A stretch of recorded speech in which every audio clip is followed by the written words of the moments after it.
I'm also really excited about our next segment. We've obviously spoken a lot about the UK, Europe, and the US, but we've somewhat neglected the rest of the world. And I think it's really important that we have this global spotlight on what's going on elsewhere, and potentially places where stablecoins can be even more important, perhaps, than they are over here. So I'm delighted to welcome up to the stage a group of people who are going to focus on what's actually happening in use cases in Africa and Latin America.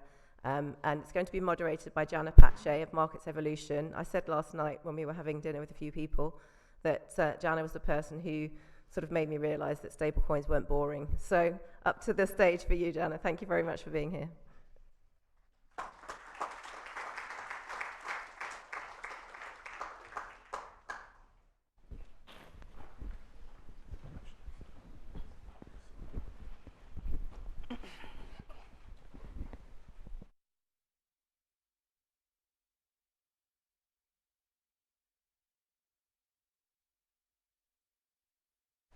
Thanks, Helen. And it was great as well to partner with Helen on curating this event.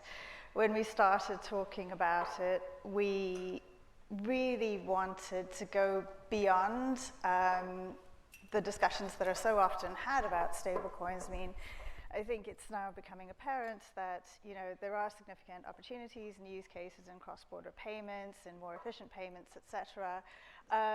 But we wanted to really do a deep dive into regional applications. I complain often to many people in this room that I'm tired of hearing US crypto bros bang on about US dollar supremacy, particularly when it comes to stable coins. I think is when it was said earlier as well, you know, nobody wants to buy their bread and milk in USD stable coins, and we're seeing this growing case for non-dollar stable coins emerging. So I think that's one of the things I'm really looking forward to exploring on this panel. I'm going to start by having each of the panelists just very briefly introduce themselves. Again, it's a great selection of people because they're all actively engaging in activity in these jurisdictions in various African countries and in LATAM as well. So really looking forward to that. So Gwera, should we start with you? Yeah, hi. Hello everyone, thanks for having me today. So I'm Gwera, I'm the head of global expansion and partnerships at Sling Money. Bit about me, for the last better part of a decade, I've been very much a nerd at the intersection of where fintech and crypto intersect. And over the last couple of years, really focused on the global south, so Latin America, Africa, Southeast Asia.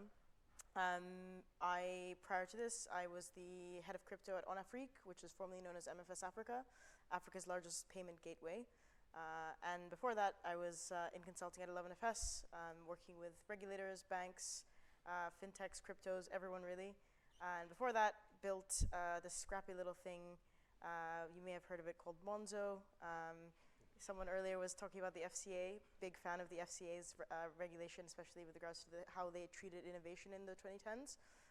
It's kind of paved the way for a lot of what we have now and set a precedent. So yeah, I have a lot of respect for that. So at Sling, we are a global money app, essentially letting anyone, anywhere, send money to anyone, anywhere. We're built on stablecoin rails on Solana, so we're a non-custodial wallet on Solana. And we have a bunch of partnerships that allow us to enable, again, anyone, anywhere to send money to anyone, anywhere, compliantly. We have a few licenses. We might be the most licensed non-custodial wallet you may come across. And we are building what we are thinking of as the Gmail for money. So what SMTP was, if anyone knows what SMTP is? Yeah, okay. That's a very small number, but you use it every day. You use email every day. And at the beginning of email, 100% of the people who use SMTP knew what SMTP was. Today, 100% of people that use SMTP don't really know what SMTP is, but they use it every day. So we are building the Gmail moment for crypto and stablecoins, abstracting that complexity away completely, enabling someone who is in London to have the same access to financial services as someone in Nairobi, as someone in Sao Paulo, to get paid. Yes, we also have, we're working on a card very soon as well that's going to really open up the world of commerce, the global commerce to everyone, everywhere. So yeah. Thanks, Gwera. Ayo, tell us about yourself and about NOBO. Thanks. Hi, I'm Ayo. I'm the founder of a new startup called NOBO. NOBO is essentially a neobank with stablecoin rails, blockchain rails. Idea being allowing people, generally the masses, to get in from a Web 2.0 fiat money-based system into Web 3 and back if they want to. So again, like Sling money, sort of removing or abstracting that complexity for the everyday user and allowing people to get into what we're calling the future of finance. So NOBO is really a Web 2.5 platform, is what we're calling it. Before that, I was working with IBM MasterCard for the last 14 years of my career, doing everything from building payment solutions in core banking systems to national infrastructure in Scandinavia.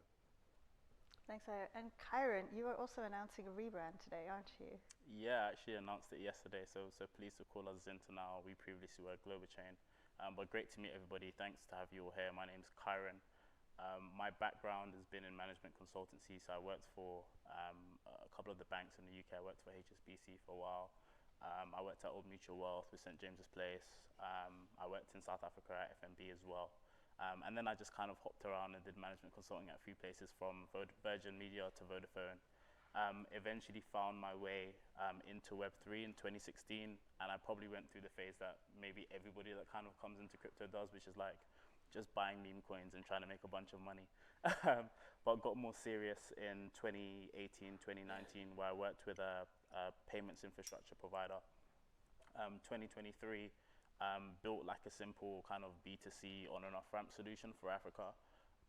And then really started, kind of identified for us that it wasn't really working on the B2C side. We were getting a bunch of customers, but they weren't really, doing enough volume in swaps.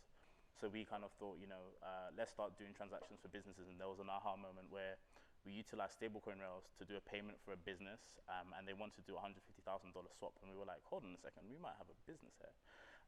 So then we just really started to ramp up from that. And now Zynta, which was previously Globochain, is a B2B infrastructure provider for businesses across Africa and Europe. We're licensed in Europe. But we do a bunch of volume out in Nigeria, Ghana, South Africa, and looking to expand as well across the infrastructure stack and building the infrastructure stack across Africa. Thank you. And for those of you who don't know me, I'm Jannah Patchay. I'm founder and director of Markets Evolution, which is a consultancy specializing in financial innovation, commercial and regulatory strategy, and policy advisory work, and also a career management consultant. So it sounds as though Cairon and I could probably PowerPoint you guys to death, but we'll try not to in this session.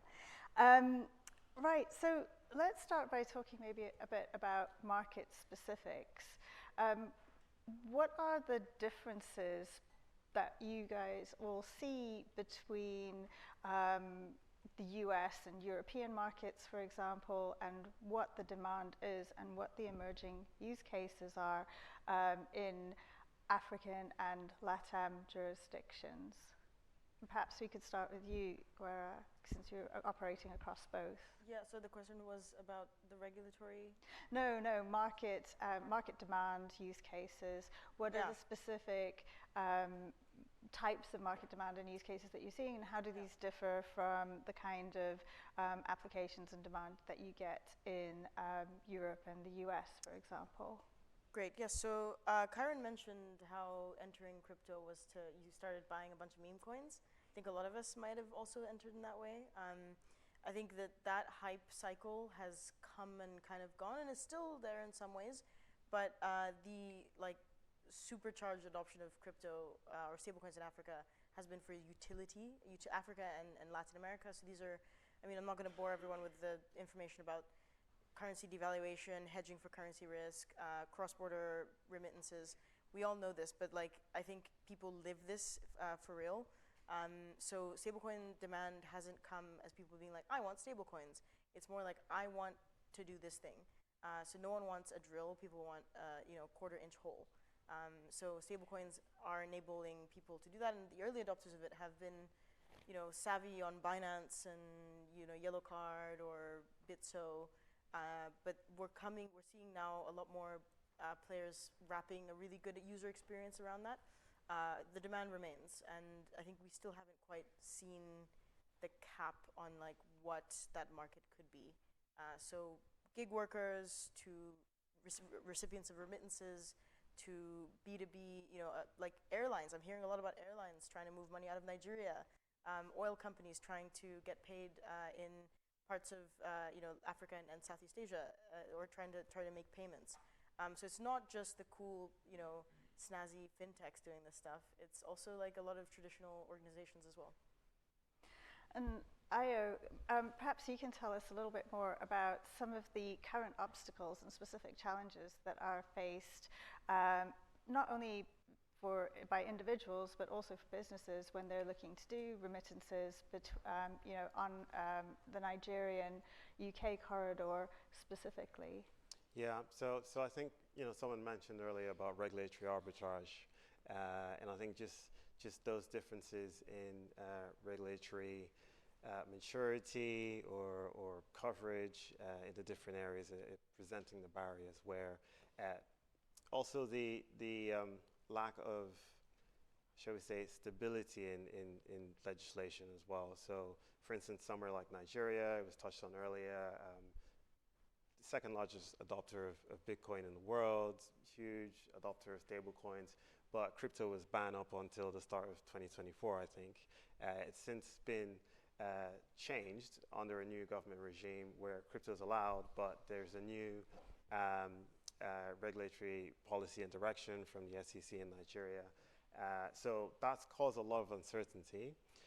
But as with anything in Africa, people are very innovative, and people sort of find ways around uncertainty and VUCA in the regulatory landscape.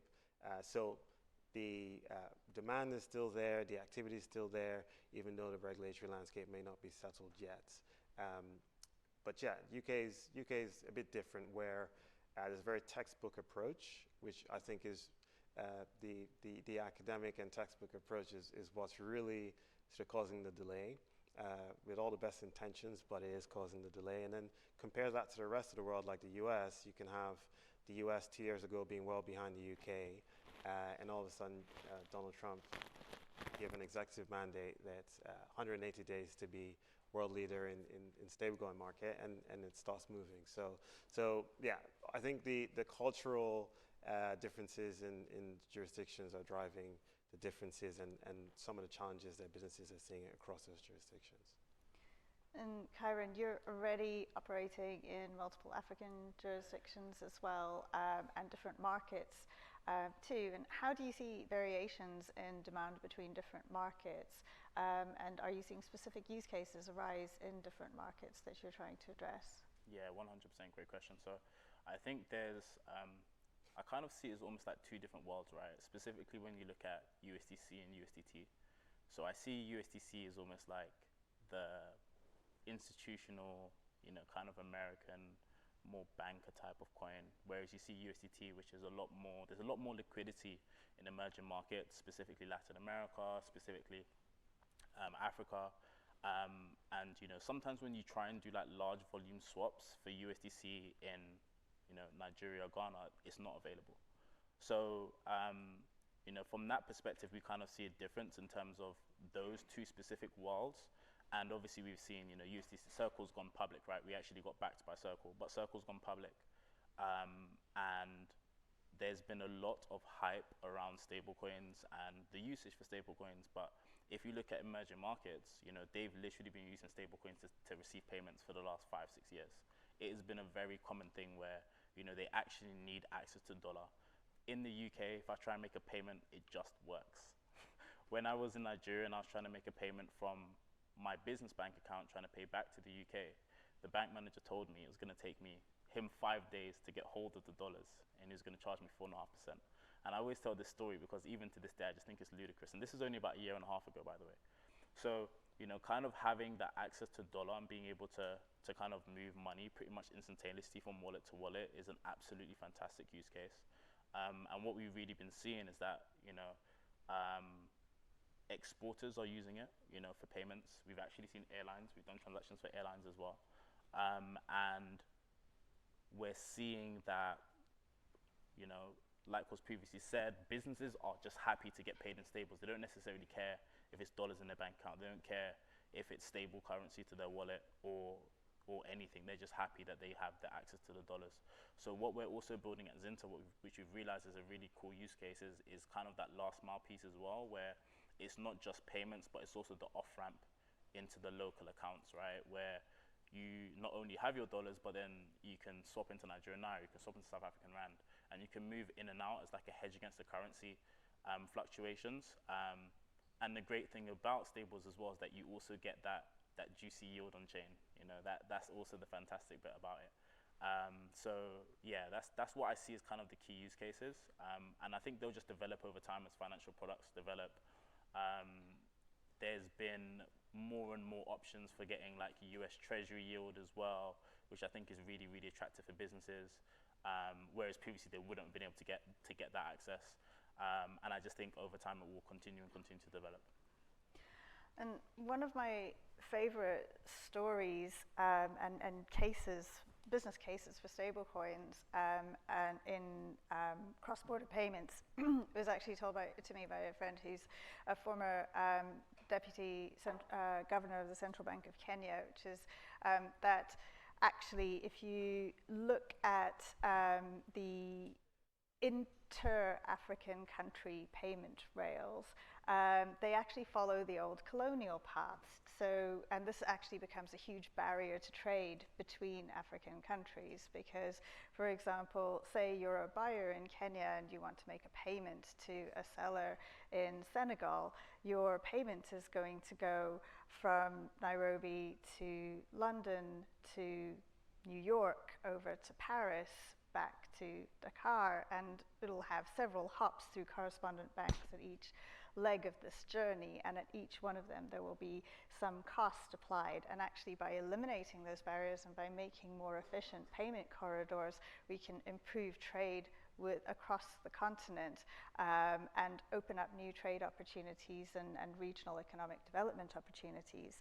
But on that note, let's talk about non-USD stablecoins, because I think, of course, you know, Cairon, you've mentioned USDC and USDT. The reality is most models at the moment use a USD denominated stablecoin to transfer value.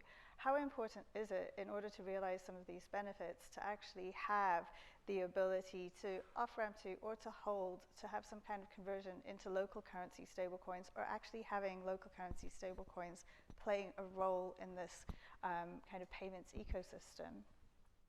And perhaps I could start with you, Gwera. Yeah. Interesting you touch on like colonialism. I mean, when we talk about Africa and Africa's place in, or the global South's place in, you know, the global e-commerce world, I think it would be remiss if we didn't mention this. And it's something that like, it's plagued these regions for so long in many ways, right? But stablecoins and crypto and the blockchain really is the first time, at least in my lifetime, as far as I know, that a technology or an innovation has reached everyone at the same time. So, you know, telephone poles were brought to, you know, South Latin America. The car was brought to Africa by, you know, the colonialists.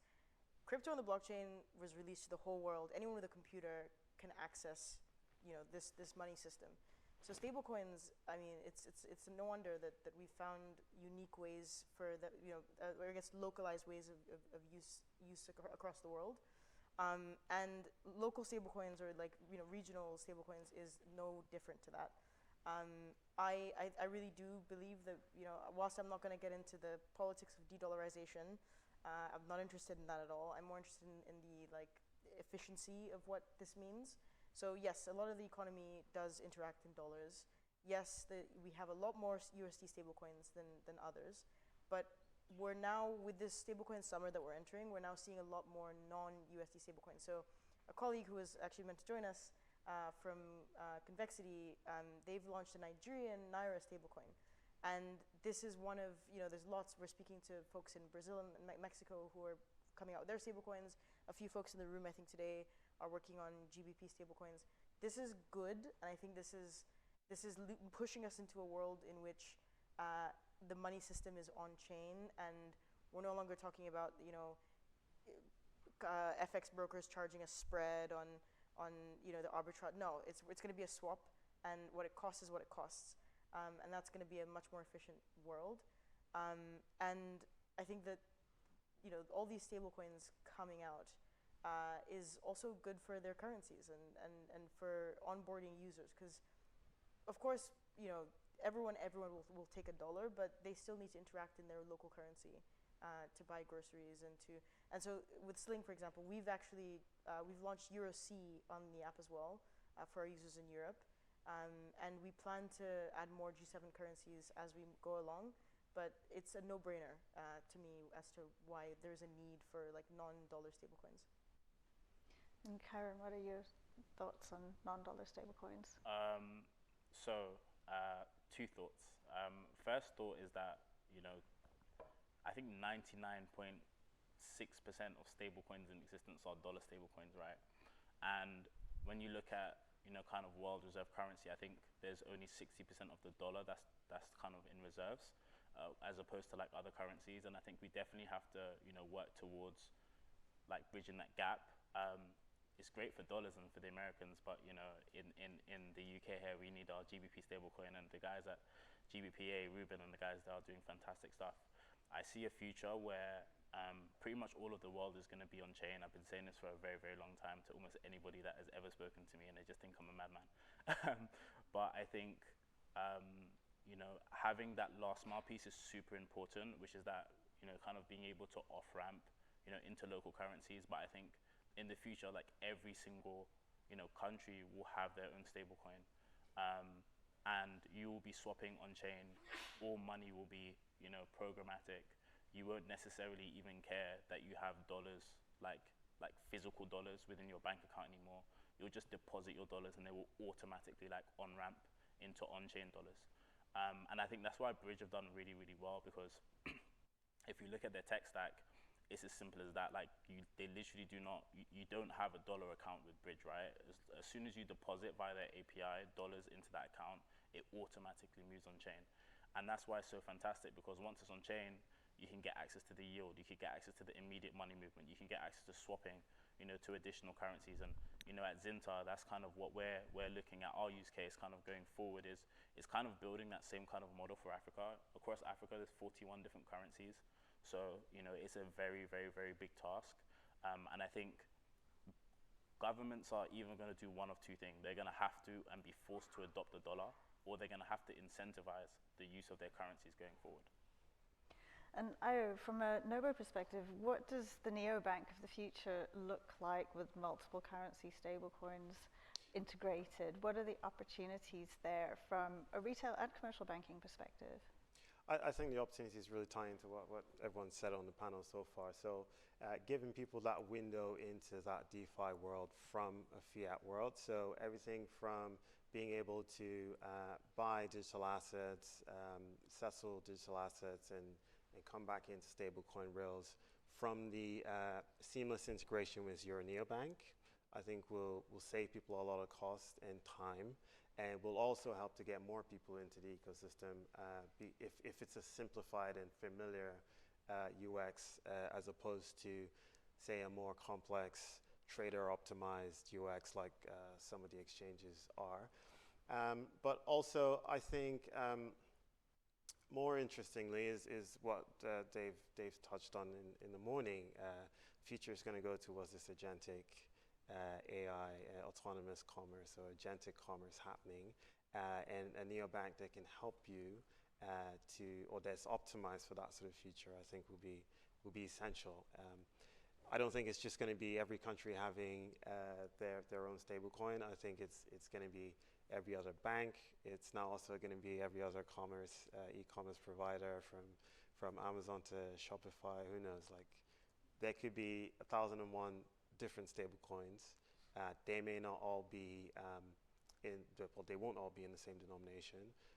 But if you're having an agentic AI controlling those transactions or executing those transactions on your behalf, it may not matter. It may not be complicated. It may actually be feasible to have people just swapping atomically between whatever form of currency they have on the fly.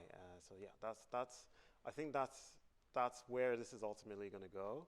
And I think starting to reimagine the way people bank and the way people transact with money now is critical. I think one of the really, exciting things when we think about emerging market jurisdictions and marketplaces as well is also that leapfrogging opportunity. So when we look at the adoption of the internet in many African countries, it was actually a mobile first. No one wanted to building the infrastructure for delivery of internet through landlines and fiber optic was actually very onerous, whereas mobile delivery was easy. And because of that mobile first attitude, we then got mobile money earlier, and so the potential for a bearer instrument that can be transferred peer-to-peer like stablecoins is then massive as well, and may take us in directions that we don't necessarily foresee now. Let's take a few questions from the audience. So I'm going to leave the most negative question to the end. We'll decide which of those two it is. Can the panel rank these opportunities: remittances, currency hedging, such as inflation hedging, internal digital payments, such as M-Pesa, or something else? So maybe we can rephrase that slightly. Do you see, the biggest opportunity or demand driver being one of those, or something else? Gwera? So I'm of two minds of how to answer this question. One is commercial. How do I make a lot of money doing this thing is kind of where I think the question is coming from. And the second is where we think at Sling, which is impact. Like, what will actually have the most impact globally?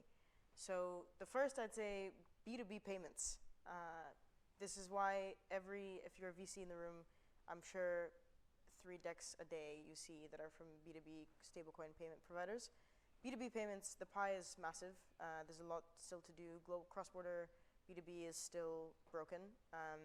So I'd say that. On the other side of impact, as a company, we're building a global money app, the WhatsApp for money, if you will. The most impactful thing we think is just giving people access. So stablecoins for remittances, stablecoins for payroll. So we've just launched virtual accounts that lets any user on Sling have USD and Euro bank details. So these are things that are happening on top of the stablecoin itself, and may not be the most attractively lucrative, but we see them as having the most impact in the world. Ayo, highest impact versus biggest opportunity? Yeah, I think, to that point, remittances is a big one. And I think that, terminology comes into play here. Is it remittances or is it cross-border payments? There's huge markets in that space. Currency hedging is necessary, but I don't think it's as big as an opportunity as anything to do with solving the cross-border payments issues. And I think on top of just remitting money and payments, you have trade finance, which is a mega market, right?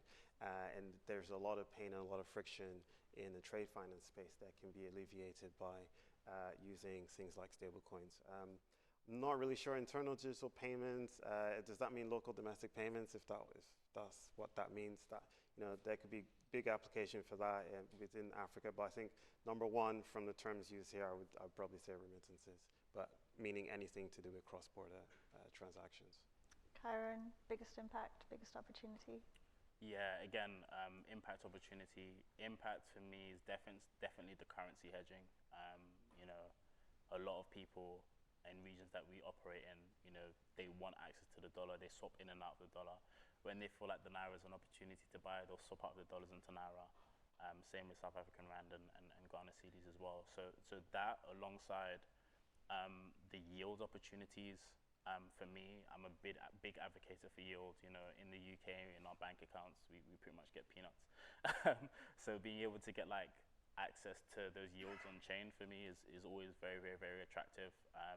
And even going back to the agentic opportunity that you were speaking about previously, there's guys that are doing some really, really good things with yield aggregation. These guys called AXAL, they have a platform which jumps between they have agents rather which jump between low, medium, and high risk yield. So low would be kind of stablecoin yield, kind of 4 to 6%.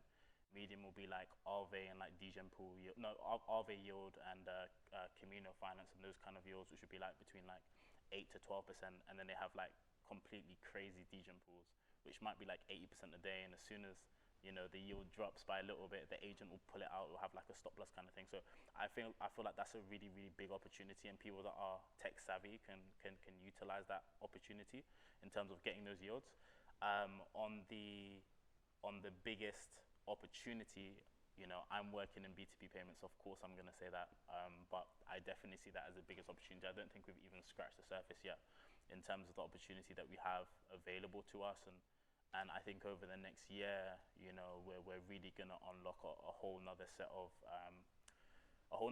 volume levels that we'll be able to tap into as more and more people kind of get interested or know about the opportunity, because I found that it's not even necessarily that they don't know that the opportunity is there. It's that education piece. And once you educate people on the use case and they see it for themselves, they're like immediately sold.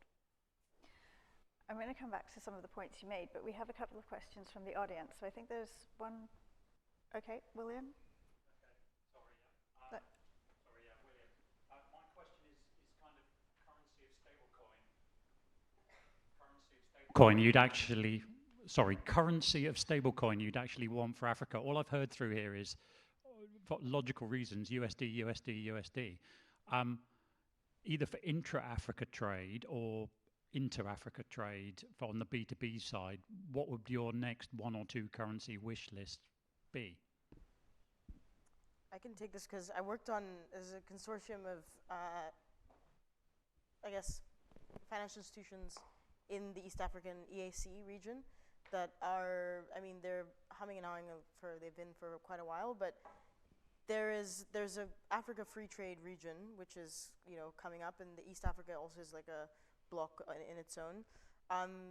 You'd assume that the most logical thing would be a basket of currencies that then create that stablecoin, but that's not looking like it will be the case. Just going to be USD again. It still is. In the fiat world, it's USD. Like a Kenyan doesn't want to hold a Ugandan's currency, and vice versa. But I think so I'm just going to use the CNGN as an example because it's a currency that I know quite well now. CNGN has access to like yield of like 20% a year, something crazy like that. Who doesn't want to have that in their treasury? So who knows? I'm hoping to see a race of like who comes up with a stable coin that will be used, across Africa. But I don't know. We're still quite early. I'm happy to jump in on that. So I'm quite happy to get into the weeds of de-dollarization because I actually agree with William's question there. I think we should be trying to do something to reduce the amount of dollarization that's happened in Africa, and the rest of the world is in danger of getting dollarized now because everyone's adopting stablecoins, and the stablecoin market is super USD dominant. So we need some balance.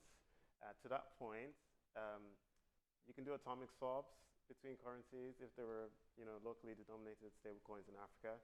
But then there's still this issue of hedging where a lot of African economies are very unstable in terms of the value of their currency. So at the end of the day, USD is the reserve currency of the world at the moment. People are always going to want dollars, and Africa is heavily dollarized. So I think the technology has the ability to solve the issue at the moment. The problem's more of a macroeconomic problem where people are having issues with inflation and looking for ways. So to the point of inflation, I think the solution would be something like a gold-backed or a Bitcoin-backed, something that's deflationary or something that's more stable than a local African currency as a stable coin of choice for intra-Africa trade. But yeah, that hasn't happened yet. So I think we have another question over here. Thank you. Hannah Pinkaczewski, ATM. So we see a lot of use cases, going back to use cases, we see a lot of use cases in Latin America, particularly Argentina, of individual digital entrepreneurs, freelancers, content makers looking to find opportunities online in the West, could be Canada, North America, Europe. And that's creating a real, USDC in particular is creating a real opportunity for those individuals to go and find those cross-border opportunities, I guess primarily, because they can, you know, agree to be paid in USDC, which works for the Western companies providing those opportunities. And I'm really just wondering if you've seen evidence of that use case in Africa, particularly, I guess, in more sort of populous places like Nigeria and Kenya, of individuals really trying to establish themselves online as freelancers, getting opportunities to earn dollars outside of their local country, even Africa. Yeah. Can I jump in there? Yeah, yeah. So I would say I 100% and definitely agree with you, even as simply as, you know, so our team is split between, there's three of us here in the UK, 9 in Nigeria and 2 in South Africa, right? And everybody in my team wants to be paid in USDC. They never say send to my, like as simply as that. They never say, you know, send me Naira to my bank account, ever. It's always, here's my wallet address, ping it over here. So, you know, the thing is as well is that they'll always, you know, when they're speaking to guys that are going to pay them in USDC, they're always going to charge more as well. You know, if you're paying them in local currency, you've got to go based on the local currency and how much like the standard rates for local currency. There's a premium on dollars, right? And they know that, everybody knows that. There's a guy called, he runs Send It Markets. He's in like a Solana cohort that I was previously in. And they've literally built a marketplace where content creators, designers, you know,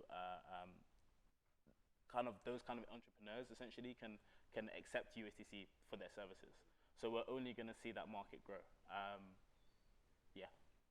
So unfortunately, we are out of time. I feel like we could actually have carried on for quite a long time, and there's some really interesting questions about monetary sovereignty and how stablecoins can help improve that in African countries, or actually might be detrimental to that, but we'll have to save that for the coffee break, I think. But thank you for being great panelists, and thank you for being a great audience.